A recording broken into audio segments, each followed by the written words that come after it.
My husband's obsession with Freemasonry has been tearing apart our marriage, but I just found out he hasn't even been a member for years. Hi there, the long and short is that for about 6 years now my husband, 34M, has been a Freemason and I, 35F, have always supported him on this. My grandfather was a Freemason, so it's not really new to me or anything, and I don't believe in any of the conspiracy crap you find online. But I'm starting to think it may not be the best for him. My grandpa always used to say it went family, work, masonry, but in my husband's case it's more masonry, masonry, masonry, then family, then work, then masonry again. He attends lodge nearly every night. For context, my grandpa would go a couple times a month, and yet he's only a fellow craft, so not a part of the add-on things like the Scottish Rite or Shriners or anything. I genuinely don't know how he has the stamina for it, because I'm a part of an improv theater club and frankly every other week is enough. Sometimes he's gone for hours, other times an hour or even less. When I ask him what he's doing, he gets defensive and says he can't tell me because he has to maintain secrecy.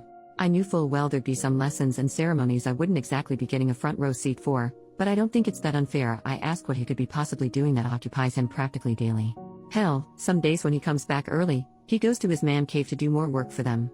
Apparently he's volunteered to do admin work for his Grand Lodge, but when does it end? He doesn't get paid for any of this, and he spends so much on dues to actually do this.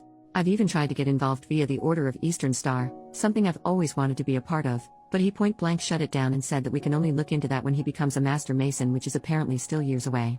And it's not even just our marriage it's affecting. Some weeks he's out so late with his lodge buddies that he doesn't take care of himself. There's been times he hasn't worn clean clothes or shaved, and plenty of times he's gone into work without showering.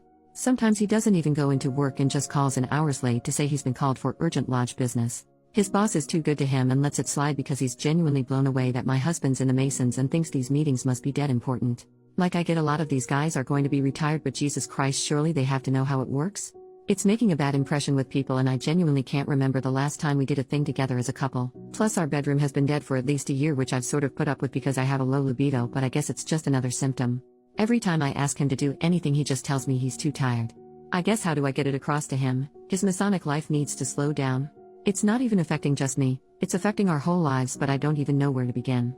I don't want him to leave the Masons, just maybe calm it down a little so we have our lives back. How can I get this across to him without seeming that I'm jealous of the secrets or I want to worsen the wedge between us? By the way, I did actually email the worshipful master at his lodge, just say I'm kind of worried for him, but I've not heard back yet, and if they're all this active, not sure how much help he'll be. Thanks for any advice. At it later that day, the worshipful master just emailed me. Apologized for taking his time and explained my husband has not been a member of that lodge for at least 5 years, having left just under a year after he joined. Apparently he had difficulties with the leadership and had been repeatedly cautioned for soliciting the other lodge members. He told me that he checked with other lodges in the area and none of them have any record of him switching, so it seems he demitted entirely.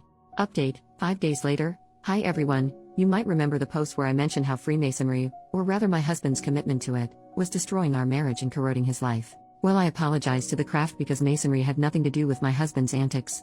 In my edit to the post, I mentioned I had spoken with the current worshipful master, basically the lodge's chair, and he informed me my husband had demitted from that lodge years ago and never joined any others. He did suggest it could be a clandestine lodge, and in a way I hoped this would be the case, but I think we both knew that was highly unlikely. He also ended up putting me through to a past master who was senior warden of the lodge around the time my husband quit, and apparently it was a jump before he was pushed situation.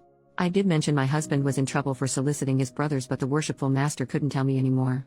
The past master vaguely remembered it, and while it seems no one was exactly sure what he was soliciting them about, it was described as invasive and strange behavior. Me and the past master, David, might as well use names, had a good long chat before he offered to join me in discussing this with my husband, Kevin, with the hope being we could get through to him and steer him off whatever course he was on. Sadly, I don't have good news. David came round on Monday and we talked a lot beforehand. Kevin was out, of course. Most of our chat was just him being generally supportive, but he did start asking questions that were definitely leading into the clandestine lodge route, though he dropped that as a theory when the lack of self-care became evident. Midway through our conversation, Kevin comes home, and when he comes in I say there's somebody I'd like him to meet, and he just deflects by saying he's tired from lodge and will have to do it tomorrow. David introduces himself anyway, explicitly as a past master. Kevin ignores him but then goes through to the kitchen, pours himself a glass of milk and starts scrolling through his phone at the kitchen table.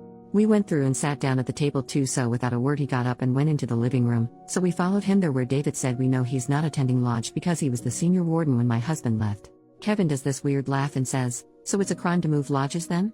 David says no other lodge in the area took him on, and Kevin goes a little bit red before saying that's because he switched to PHA, and then sort of insinuates David is racist for taking issue with that. David says he spoke to all the PHA lodges in the area too and he's good friends with a lot of their members, so he knows he's lying again. Kevin just says look, he's tired, he's not doing this, but I told him we know something's up and well, the majority of you thought it was drugs, so I just said look, is it drugs? He said no, but finally admitted yes, there was something up and asked if he could show us something. Just he needed to go to his car. David said that's fine, we'll come with him. Well, I guess in Kevin's defense he did need to go to his car. In the trunk he got out this black sports bag and I didn't know what I was expecting, but I don't think anything could have prepared me for what he showed us was inside. When we got back into the house, he got out this near lifelike, latex horse mask and other leather and latex fish gear, full suit with harnesses and everything. If you were expecting anything to happen, there wasn't anything, we kind of just stared in total silence. Eventually Kevin restarted the conversation by explaining he was into a BDSM fetish called pony play and that he went down the rabbit hole a long time ago. I won't really go into the full details, but long and short is he's clearly been dealing with homosexual feelings and submissive desires for a long time, though he's still in denial about both of them and is adamant he's not bi or gay, 100% straight, etc. Obviously he's at least, and most probably, bi, but he wouldn't hear it. Anyway, he explained when he was really struggling with these feelings, the urge as he calls it, that's when he joined Freemasonry because he hoped it would prove a distraction, help improve, etc., and then sort of implied being around old men would put him off guys. I could tell David was a bit offended, but he didn't say anything. But yeah, apparently this is what the soliciting was about. Obviously joining the Masons didn't make these feelings go away, so he said he initially started trying to see if any of them felt those feelings too, but no one would bite. Apparently midway through he discovered the pony play rabbit hole on a BDSM website and was utterly hooked. This is when his soliciting went from hey, I'm having these feelings towards guys, this is totally normal, right brother? To hey, are you looking to buy a pony, brother? He claimed he didn't leave because he was being disciplined, but because of how goddamn prudish everyone was. Yeah. Apparently he was already deep into the hole, and while he'd be attending lodge a couple times a month legitimately, the other times were him doing the BDSM stuff. Apparently it began with escorts, but eventually he graduated to pro-doms because too many of them found it weird or weren't into it enough. There's one main one he goes to the most, called Mistress Candy, but when she's busy he'll go to other ones.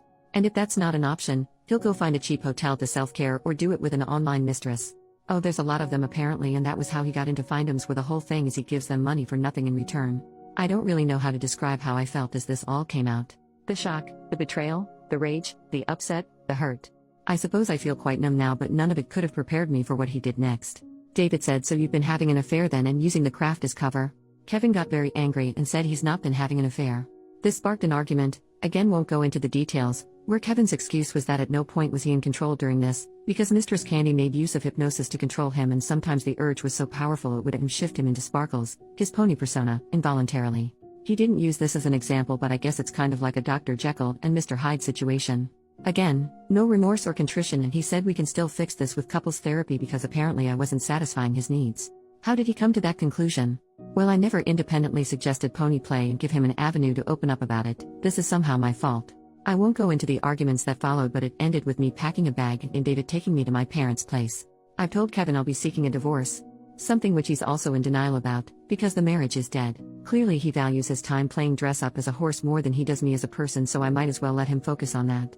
I'm staying with my parents right now and taking some time off work until I can clear my head. Can't sleep, so I figured I might as well try and get this out of my system. It has helped, honestly. I'm also currently no contact with Kevin, and it'll be staying that way until I can serve him papers. Who knows what the future holds there, but he won't be in it. Though if you wanted some good news, I'm finally joining the Order of Eastern Star. David explained to me I can join via my grandfather, so I'm going to be meeting with the secretary next week. Thanks for being on this wild ride and helping me see reason. I guess I would probably have got here anyway when the worshipful master messaged me, but it was nice to know I had people on here, and especially those who talked it through with me in DMs. You guys know who you are and you were awesome. Otherwise, have a great day and peace out.